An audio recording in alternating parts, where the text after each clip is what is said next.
¿Qué tal? ¿Cómo les va? ¿Cómo andan? Hoy les estoy trayendo el programa número 804. En el primer bloque vamos a ver una serie de análisis con respecto a las distintas carnes, carne vacuna, aviar y porcina. Vamos a iniciar un comentario que nos trae Daniel Urcia. Él es el presidente de la Federación de Industrias Frigoríficas Regionales de Argentina, FIFRA. Nos va a comentar la situación de los frigoríficos al día de hoy con respecto a los niveles de faena y al stock ganadero. Yo hoy la defino que la industria frigorífica este año está en una situación de equilibrio. Equilibrio para tomarlo en cuenta porque si descendemos un poquito más entramos en zona de riesgo. Porque estamos proyectando que haremos 12 millones y medio de cabeza faenada, entre 2 y medio, 12.800, porque sostenemos un número de exportación con respecto al consumo interno que está en torno al 20 y pico %. Entonces eso más o menos te permite sostenerte. No hablamos de crecimiento, no son tiempos hoy de inversiones muy grandes, estás en un circuito inflacionario en el país, entonces la cautela predomina. El equilibrio también lo podemos trasladar al stock. Con estos niveles de faena, indudablemente vas a tener un stock estabilizado. Por ahí hemos visto algunos meses que podrían indicar una pequeña retención. Vamos a ver mayo con un 48% de participación de hembras aproximado, que tiene que ver con la mayor participación de vacas por la época del año, con destino a China mayoritariamente, es la vaca D y E. Entonces, ahora, cuando uno piensa, hay incentivo, hay confianza para que haya más inversión en el sector ganadero o industrial, y yo te digo, hay cautela. A nivel de frigorífico, primero tenemos que hablar de que Argentina se debe una política frigorífica, y yo creo que a nivel de frigoríficos exportadores la tenemos, está nucleada en SENASA.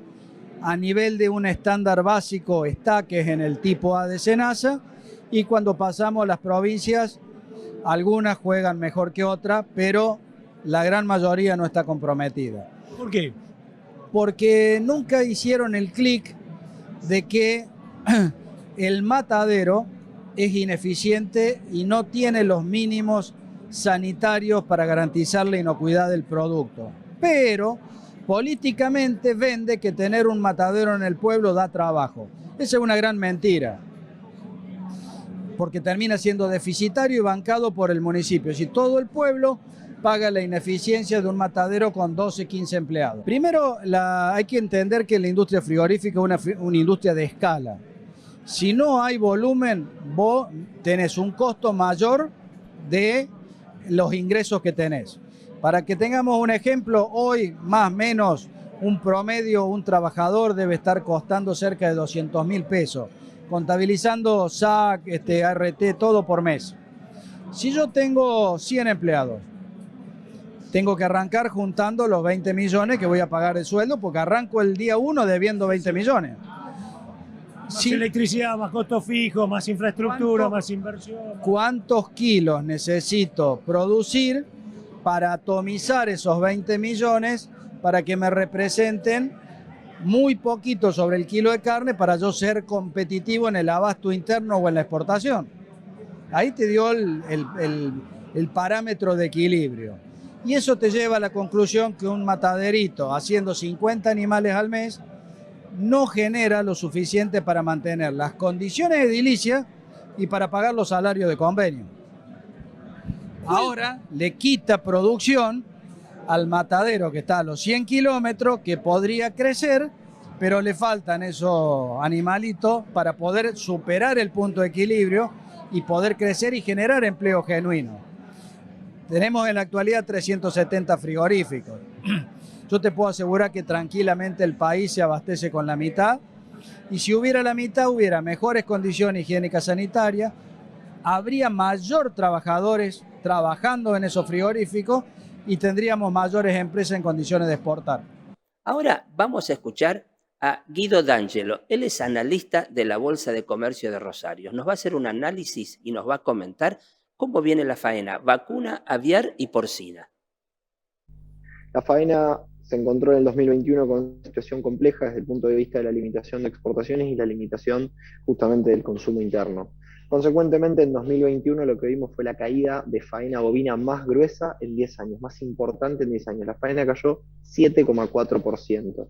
Al compás de ello, y porque, bueno, justamente hay una dinámica del mercado interno donde se sustituye la carne bovina por otros cortes, como son los cortes porcinos o los cortes aviares, a contramano de eso tenemos un récord histórico en 2021 y un número muy de lo que es faena aviar, y vamos camino a números muy buenos en lo que hace a la producción porcina de cara al 2022, como fue también el 21, que fue un muy buen año. Un dato interesante es que a nivel de la cadena aviar hay una faena más grande en términos de la cantidad de pollos que se faenan, pero también estos pollos en promedio pesan más. Entonces la producción de carne en Argentina, la producción total, no crece solo por cada vez mayor producción de aves, sino también porque son aves que engordan cada vez más. ¿Ustedes a qué atribuyen que crezca la faena y producción de carne aviaria y porcina y caiga la vacuna? Vemos por una parte un conjunto de factores en lo que hace a los dos mercados principales, hablando del mercado interno y de los mercados externos. Por una parte, el mercado externo se vio limitado en lo que es dinámica exportadora, en el mercado bovino. El mercado porcino, sabemos que Argentina, si bien tiene un volumen de exportación, Argentina también es un importador importante por su elevado consumo interno de carne porcina y de carne aviar. Consecuentemente, por un lado vemos que la limitación externa en la exportación que se vio en el 2020 y que siguió hasta entrado el 2021 en la exportación cárnica bovina, y asimismo vimos una situación donde a nivel interno el nivel de precio y estos cambios que se van dando en los patrones de consumo por el nivel de consumo, nos encontramos con hoy un consumo per cápita que está en mínimos históricos en lo que es la carne bovina, que se sustituye con otros alimentos, pero también con carne aviar y con carne porcina. Por eso también, al compás de esta caída bovina, hay un récord y cada vez se consume más pollo y cada vez más cerdo. Rodeo Vet, brindamos soluciones al productor ganadero con un servicio veterinario confiable. Aceptamos Mercado Pago y tarjeta tuya Pyme Rural. Haz tu pedido por WhatsApp 3624 61 23 71. Vení a Labia Pinturas. Ideas y soluciones en pinturas. Vení a Labia Pinturas. Te ofrecemos ventas por mayor y menor. Y ahora envíos al interior y todos los medios de pagos. Vení a Labia Pinturas y accede a los mejores beneficios. María Julia Ayaza, ella es analista ganadera. Nos habla sobre las retenciones de los vientres, que en este momento no está habiendo indicios de que exista una retención en esta categoría. Escuchemos información. Por el momento, las cifras de movimiento de salida de hembras de los campos no nos están indicando una retención importante, o al menos de la magnitud que requeriría justamente una reconstrucción del stock. Por un lado, en el caso de las vacas, los números están confirmando algo totalmente esperable. Pensemos que venimos de una seca muy severa en el norte, entonces cuando analizamos los movimientos, la salida de vacas de los campos, fundamentalmente cuando lo abrimos por orígenes de establecimientos, ahí justamente comprobamos que los números muestran una salida muy fuerte de toda la zona norte, noreste fundamentalmente. Estamos hablando de provincias de Corrientes, Formosa, Chaco, incluso Santiago del Estero.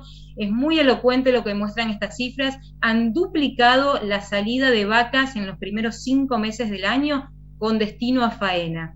Y por sobre esta salida con destino a faena, también vemos una mayor salida con otros destinos, es decir, evidentemente a otras zonas que pudieron recibir esa hacienda. Estamos hablando de un 20% más de salida de vacas con otros destinos diferentes a la faena.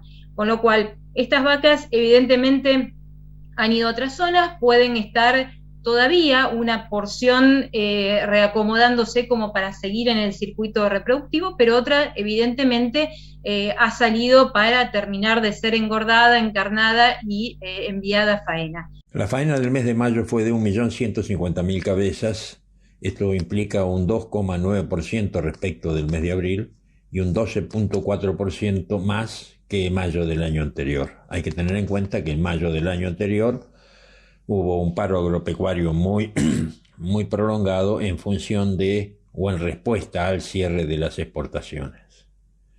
En los 5 meses se faenaron 5.345.000 cabezas, es decir, 1.6% más que en el 2021. La producción de carne fue de 267.000 toneladas para los 5 meses, 3% más que el año anterior. Y las exportaciones cayeron a 334.000 toneladas, es decir, casi el 9% menos que el año anterior. El mercado interno tuvo una caída importante. El mercado interno llegó a los 47.9%, 9 kilos por habitante y por año, es decir, 1.9% más que los 12 meses anteriores. La caída de el consumo per cápita desde los primeros 5 meses, desde el 2019 a la fecha, fue de el 8.6%. Y el aumento de precios de los últimos 12 meses, según los cortes, variaron entre el 62 y el 67% anual, por encima de la inflación. Y el pollo también estuvo muy por encima de la inflación en el mismo periodo, con 86% de aumento. Llegó el momento de compartir una pausa con ustedes. Al volver vamos a estar viendo una información sobre el mercado de trigo.